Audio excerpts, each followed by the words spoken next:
Hi, I'm Marianne Croce of Small Biz Vantage and the creator of 3 Day Weekend System. And I am so glad to be here each and every week to do these lives. I call them Auto Shop Success in 15 minutes.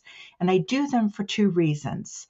The first one is for you to be able to look at your business, your auto shop, from that 30,000 foot view. A lot of times owners tell me that they're so caught up in the day to day, it's hard to actually do that. So, this is more strategy, looking at your business from a different perspective, a different vantage, if you will. And 15 minutes a week is a great amount of time to invest in yourself, your business, and your team, and even your customers. This next reason I do this is for you to be able to take one action item away each and every week. You'll hear me say it all the time, whether I'm on these Auto Shop Success Lives or I'm in person at an event. The magic is in the doing. That's where you get the results. You can listen to me, someone else, read a book, but whatever you do, implement, take action because it causes a ripple effect in your business. So let's get started. This week, I sent an email out. I send an email out each and every week, and it was your team is talking to you. And that's what we cover on the lives. So, as leaders, we tend to listen to words, but some of the most important messages from our team are unspoken. When you think about it, they're observed because behavior is communication. And a lot of times we don't think about that. Want to talk about now what behavior may be saying, because think about some common frustration that owners have.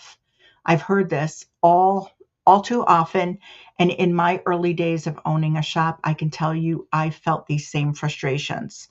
A technician who stops bringing ideas, a service advisor who becomes hesitant, a team member who seems disengaged.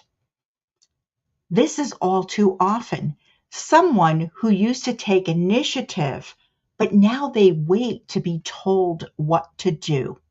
And it's frustrating and we don't understand it. And it's very, very easy to jump to conclusions. And those conclusions are usually negative. They don't care. They've lost their motivation. They've checked out. Maybe. But before assuming the worst, consider another possibility. What if their behavior is actually showing signs? It's a signal. Think about that. It's feedback. What if their behavior is actually feedback? So, what I want to talk about is curiosity before conclusions, because it's easy to jump the gun, right? But here's the thing, strong leaders become curious before they become critical. I call this having an I'm curious mindset. When I speak or I speak with, speak live at an event or even with clients, an I'm curious mindset is something to really keep in mind. Instead of asking, what's wrong with them? What's going on? Ask, what's changed? And what might this behavior be trying to tell me? There's information here. So let's find out what exactly is going on. Instead of just saying that it's them, because people respond to the environment around them. Has that environment changed? What is actually happening? Their behavior may be pointing to unclear expectations, lack of confidence, changing priorities, frustration, feeling unheard, uncertainty. The behavior isn't necessarily the problem. It may be a signal of something actually deeper. Has something recently happened in your shop? And as a result, do you see your team changing?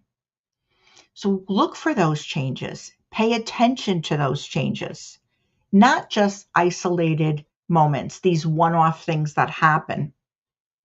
We're looking for patterns with people, patterns with individuals. Someone who used to contribute ideas, but no longer does. What could be going on? Someone who once took ownership now waits. Why are they being cautious? Someone who engaged but now became quiet. Those changes matter. And addressing them earlier on until you wait months and months until it's late and a person has really disconnected is always a better thing to do.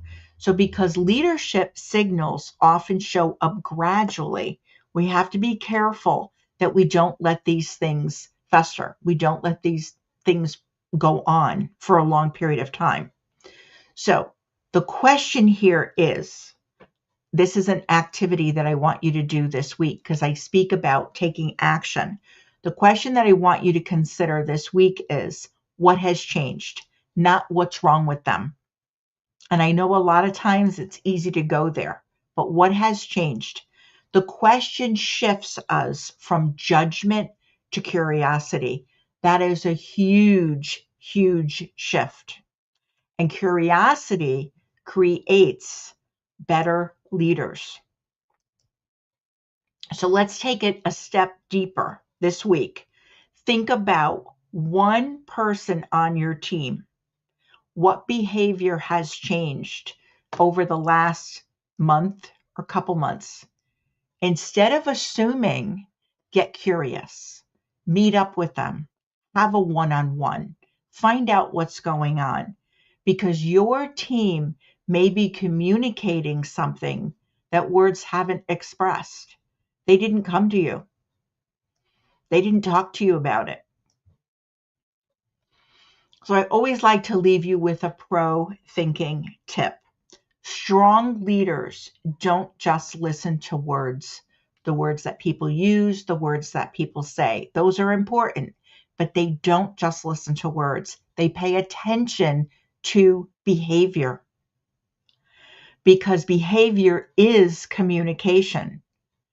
And when your team is talking, even without saying a word. So that behavior is another form of talking without saying a word. And that, my friends, is Auto Shop success. I want to thank you for being here. If you're working through a challenge and you would like outside perspective, sometimes we feel like we're just too close to it. I'd be happy to help. Schedule a complimentary clarity call and we'll walk through it together. So here's to an enjoyable week. If you find this valuable, please share it with another shop owner that it can help. Thanks again.